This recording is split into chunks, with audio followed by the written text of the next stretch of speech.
नमस्कार साथियों, मैं राजन कुमार आप सभी लोगों को शीत स्टडी सेंटर में स्वागत करता हूं, अभिनंदन करता हूं। साथियों, हम लोग बिहार स्पेशल का क्लास कर रहे हैं। बिहार स्पेशल में 22 क्लास हम लोग कर चुके हैं। आज का ये 23वां क्लास है। कितना क्लास है? 23वां क्लास है। 22वें क्लास में आप लोगों को चंद्रगुप्त मौर्य के बारे में बताए थे। किसके बारे में बताए थे? चंद्रगुप्त मौर्य के बारे में जो भी महत्वपूर्ण जानकारी था, जो परीक्षा के दृष्टिकोण से था, वो सब जानकारी एक एक करके पॉइंट वाइज आपको बता चुके हैं 22वें क्लास में। उसके बाद आप लोग को चाणक्य के बारे में भी बताए थे। चाणक्य के बारे में भी हम आप लोगों को बताए थे, जिनका नाम विष्णुगुप्त है। चाणक्य का दूसरा नाम क्या है? विष्णुगुप्त। इनके अर्थशास्त्र, इनके द्वारा जो अर्थशास्त्र लिखा गया है, इनके बारे में भी हम आपको बताए थे। इनका दूसरा नाम मैकियावली भी है, जो किस तरह इनका नाम पड़ा मैकियावली, इसके बारे में भी हम आपको बता चुके हैं। ठीक है। उसके बाद आपका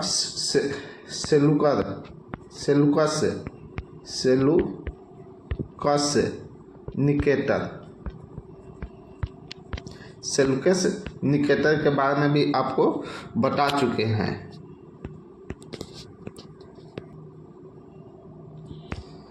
विष्णुगुप्त यानी चाणक्य का नाम क्या था?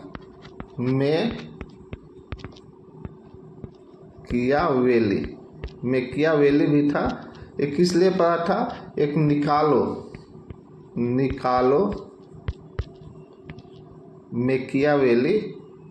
मैकियावेली थे, जिनका एक पुस्तक था द प्रिंस। निकालो मैकियावेली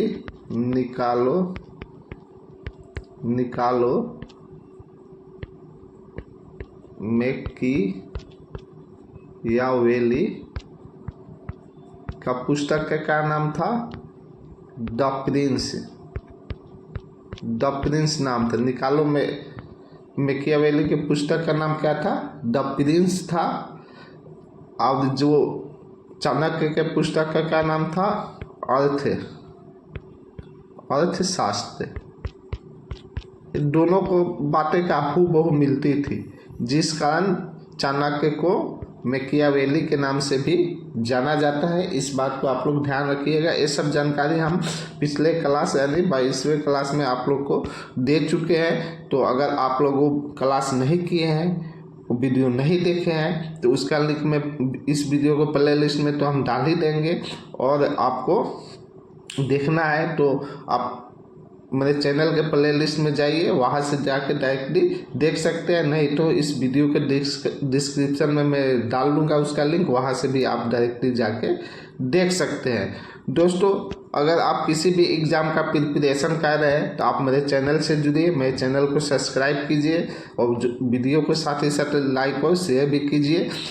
आप मेरे चैनल से जुड़ के कंप्लीट स्टडी कर सकते हैं। जैसे आप किसी भी कंपटीशन एग्ज़ाम का प्रिपरेशन कर रहे हैं, जैसे बीपीएससी का, बीएससीसी का, बीपीएससीसी का, एसएससी का, या बिहार के किसी भी एग्ज़ाम का प्रिपरेशन कर रहे हैं, any other exams of Bihar के किसी भी एग्ज़ाम का प्रिपरेशन कर रहे हैं, ऑल ओवर कॉम्पिटिटिव एग्ज़ाम, किसी भी तरह के परीक्षा का आप तैयारी कर रहे हैं, आप किसी भी स्टेट के, भारत के किसी भी स्टेट के पीसीएस का तैयारी कर रहे हैं, ठीक है, तो आप मेरे चैनल से जुड़िए और जुड़ के अपना स्टडी स्टार्ट कीजिए। मैं बहुत ही बेहतरीन ढंग से अभी बिहार के प्राचीन इतिहास के बारे में पढ़ा रहा हूँ, जिसमें मौर्य वंश का क्या है? मौर्य वंश का क्लास चल रहा है। मौर्य वंश का 2 क्लास हम करा चुके हैं, आज तीसरा क्लास है। दूसरे क्लास में यानी 22वें क्लास, जो 22 क्लास करवाए उसमें 2 क्लास मौर्य वंश का करा चुके हैं। उसमें आपको संपूर्ण जानकारी चंद्रगुप्त मौर्य के बारे में पॉइंट वाइज दे चुके हैं। और ये तीसरा क्लास है, जिसमें हम एक छोटा सा ही क्लास होगा, लेकिन इसमें हम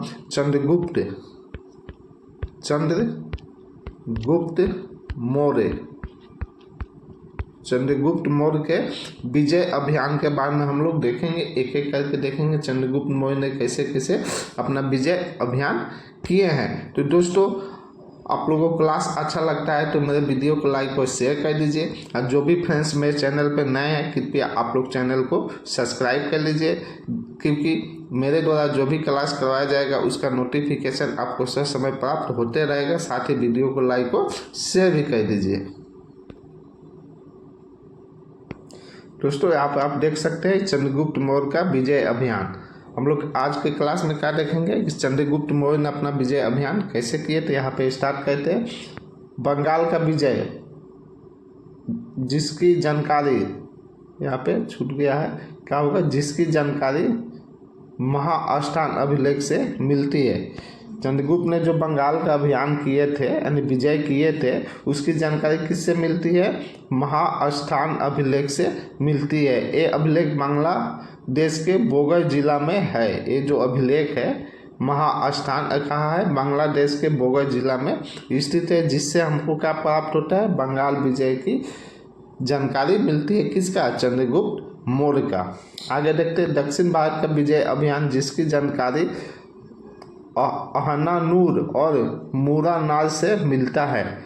दक्षिण भारत में जो विजय प्राप्त किए थे चंद्रगुप्त मौर्य, उसकी जानकारी किससे मिलता है, अहनानूर और मूरानाल से मिलता है। ये दोनों तमिल ग्रंथ है। ये दोनों क्या है आपका, अहनानूर और मूरानाल, ये दोनों क्या है आपका तमिल ग्रंथ है। क्या है दोस्तों, तमिल ग्रंथ है। जिससे हमको क्या जानकारी पर हम लोग को क्या जानकारी प्राप्त होता है कि चंद्रगुप्त मौर्य ने दक्षिण भारत का विजय किए थे। क्या किए थे, दक्षिण भारत का विजय अभियान किए थे। किसके अनुसार, तमिल ग्रंथ, एक तमिल ग्रंथ, दो तमिल ग्रंथ है, अहनानूर और मूरानाल। इसके तहत हमको जानकारी मिलता है कि चंद्रगुप्त मौर्य क्या किए थे, दक्षिण भारत का विजय अभियान किए थे, यानी दक्षिण भारत को वो विजय प्राप्त किए थे दक्षिण भारत पे। आगे देख लेते हैं दोस्तों, पश्चिम भारत का विजय अभियान की जानकारी गिरनार अभिलेख है। किससे, गिरनार अभिलेख से मिलती है। पश्चिम भारत की विजय अभियान की जानकारी किससे मिलती है, गिरनार अभिलेख से मिलती है। ये अभिलेख गुजरात के सौराष्ट्र में स्थित है। गिरनार जो अभिलेख है, गिरनार अभिलेख कहाँ है, गुजरात के सौराष्ट्र में स्थित है। कहाँ पे है, गुजरात के सौराष्ट्र में स्थित है, जिससे हमें चंद्रगुप्त मौर्य के पश्चिम भारत का विजय अभियान की जानकारी मिलता है। तो अगर प्रश्न आए एग्जाम में कि बंगाल का विजय अभियान की जानकारी किससे मिलता है, तो महाअष्टान अभिलेख से मिलता है। एक कहाँ है आपका, बांग्लादेश, जो बांग्लादेश में है, बांग्लादेश के बोगर जिला, ये बोगर जिला में स्थित है, जिससे बंगाल का विजय अभियान का जानकारी मालूम चलता है। वही पे आप लोग देख सकते हैं दक्षिण भारत का विजय अभियान का जानकारी किससे मिलता है, आपका जो तमिल ग्रंथ है आपका अहनानूर और मूरानाल, ये दो तमिल ग्रंथ है, जिससे हमें दक्षिण भारत की जानकारी प्राप्त होता है कि चंद्रगुप्त मौर्य ने दक्षिण भारत में विजय अभियान किए थे। वहीं पे आपका पश्चिम भारत का जानकारी कहाँ से प्राप्त होता है, गिरनार अभिलेख जो गुजरात के क्या है, सौराष्ट्र में है।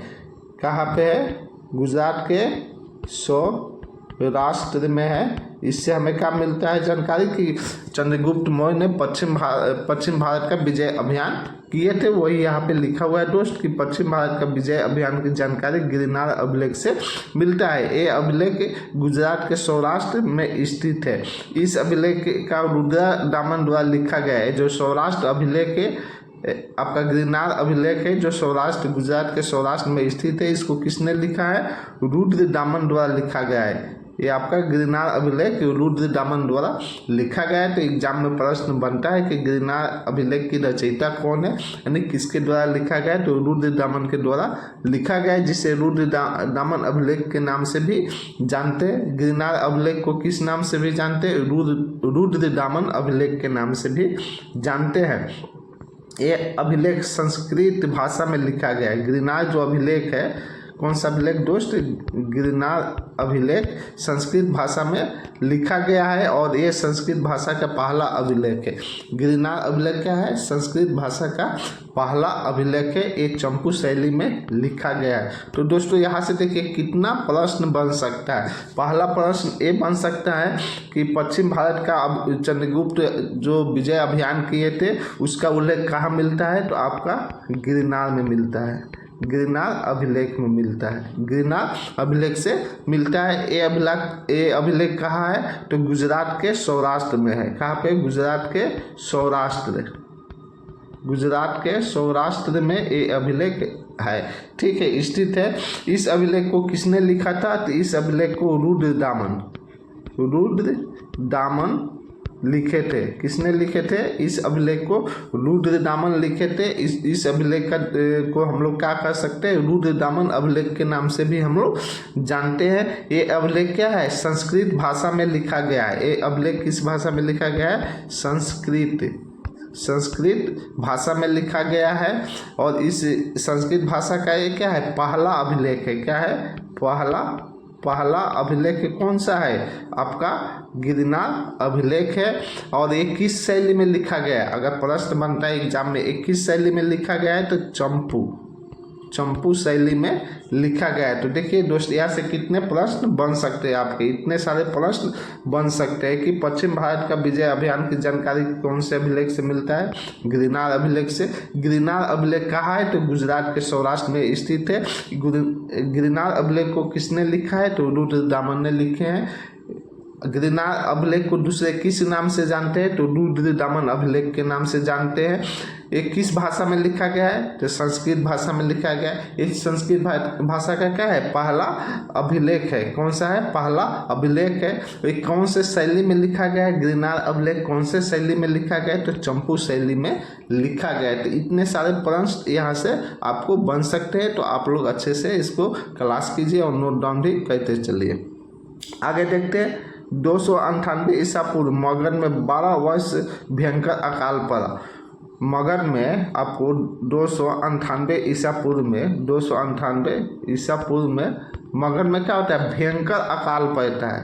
क्या होता है? बहुत बड़ा, बहुत भयंकर तबाही वहाँ की जनता त्राहिमाम हो जाते हैं। यानी भयंकर अकाल पड़ता है, जिसका कारण भद्रबाहु ने चंद्रगुप्त मौर्य द्वारा की गई हिंसा को बताया। ये जो अकाल पड़ रहा है आपका 298 ईसा पूर्व में जो अकाल पड़ रहा है, इसका कारण क्या बता रहे? भद्रबाहु बता रहे कि चंद्रगुप्त मौर्य द्वारा जो हिंसा किया गया है, जो लड़ाई किया गया है, जो मारकाट किया गया है, इसी का देन है कि आपका मगध में अकाल पड़ा है। इस भयंकर अकाल का उल्लेख महास्थान अभिलेख से मिलता है। ये जो भयंकर अकाल पड़ा था 298 ईसा पूर्व में, इसका उल्लेख कहाँ से मिलता है? महास्थान जो अभिलेख है, जो बताता है कि चंद्रगुप्त मौर्य बंगाल का क्या किए थे? विजय किए थे। ठीक है, तो इसी महास्थान अभिलेख के द्वारा जानते हैं कि बंगाल का विजय अभियान चंद्रगुप्त मौर्य ने किए थे। और इसी स्थान अभिलेख से क्या जानकारी मिलता है कि 298 ईसा पूर्व में क्या हुआ था? आपका भयंकर अकाल पड़ा था मगध में। आगे देखते हैं दोस्तों। सहगोरा के अभिलेख से ये जानकारी प्राप्त होता है कि अकाल के समय खाद्यान्न यानी जो अनाज था, किसके अनुसार? सहगोरा के जो अभिलेख है उसके अनुसार ये जानकारी प्राप्त होता है कि अकाल के समय जो खाद्यान्न था, अनाज का जो वितरण किया गया था, अर्थात अकाल के समय उद्यान अनाज का वितरण करने की जानकारी सहगोरा अभिलेख से मिलता है। तो अगर एग्जाम में प्रश्न आए कि मगध में 298 ईसा पूर्व में अकाल पड़ा था, उसका जानकारी कहाँ से मिलता है? तो आप क्या बता सकते हैं? सहगोरा। आप क्या बता सकते हैं? सहगोरा अभिलेख से। किससे? सहगोरा अभिलेख से इसकी जानकारी मिलती है। किससे मिलती है दोस्तों?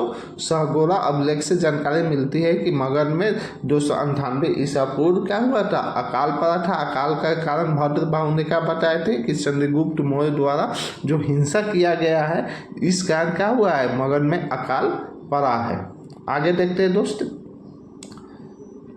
चंद्रगुप्त मौर्य ने भद्रबाहु से इसका निवारण के बारे में पूछा तो भद्रबाहु ने चंद्रगुप्त मौर्य को बताया कि आप अपना राजपाट त्याग कर आप श्रवण बेला गोला चले जाइए और वहाँ जाकर संलेखना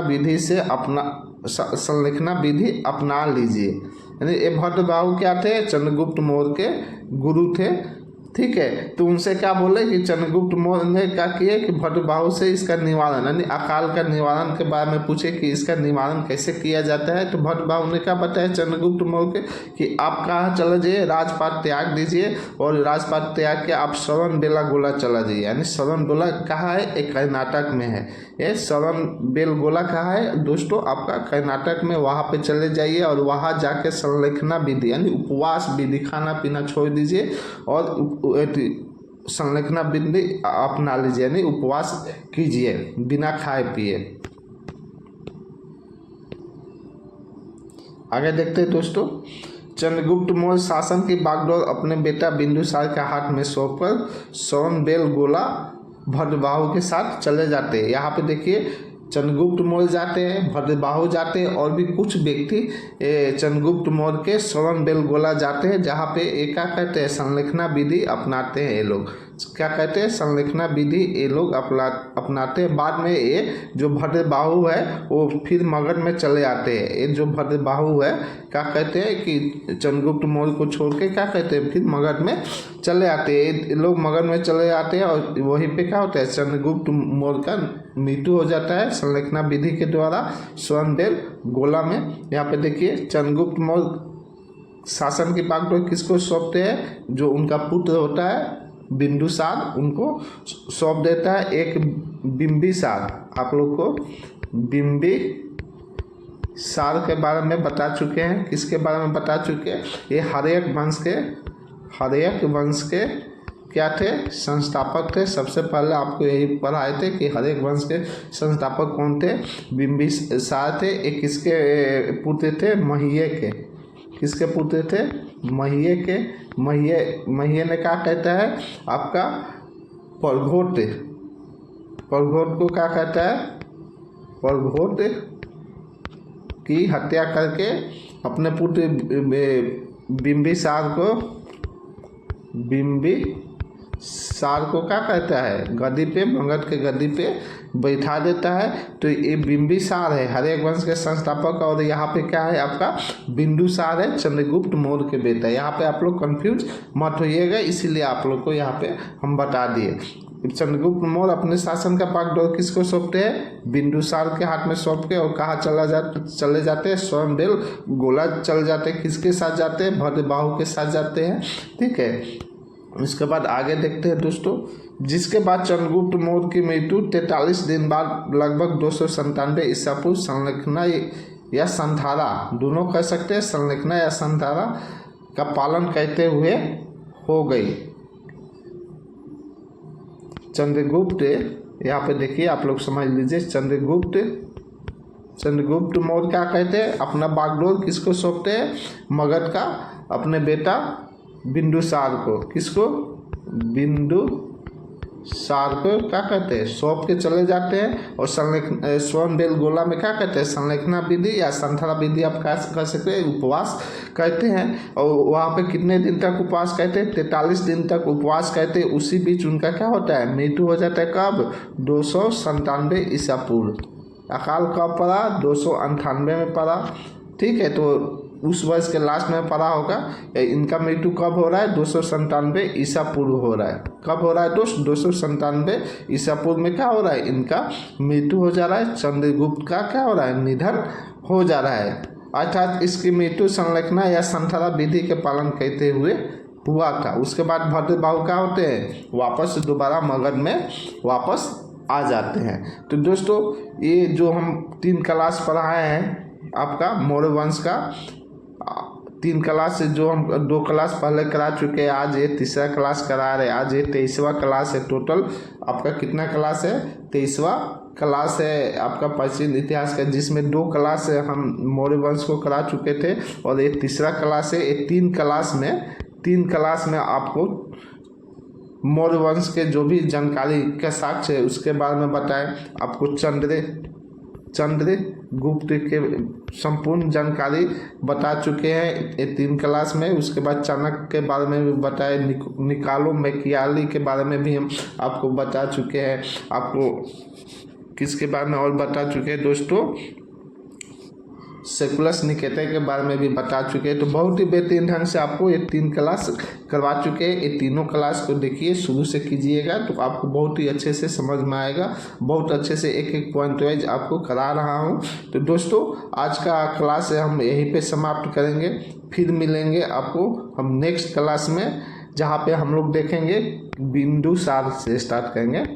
बिंदुसार के जो भी जानकारी होगा, जो भी महत्वपूर्ण प्रश्न बनेंगे, एक एक पॉइंट वाइज हम कल के क्लास में बिंदुसार से स्टार्ट करेंगे और बिंदुसार को एक ही क्लास में समाप्त कर देंगे। उसके बाद हम लोग किसको देखेंगे, अशोक के बारे में देखेंगे। किसके बारे में पढ़ेंगे दोस्तों, अशोक के बारे में हम लोग एक एक करके जानकारी पढ़ेंगे। तो हम लोग टॉपिक वाइज, पॉइंट वाइज, एक एक पॉइंट वाइज जो परीक्षा में कहीं से भी आयु प्रश्न बनाए, एक भी प्रश्न छूटना नहीं चाहिए। हम आप लोगों को एक एक करके डीपली पढ़ा रहे हैं। तो दोस्तों फिर मिलेंगे नेक्स्ट क्लास में। जय हिंद, धन्यवाद।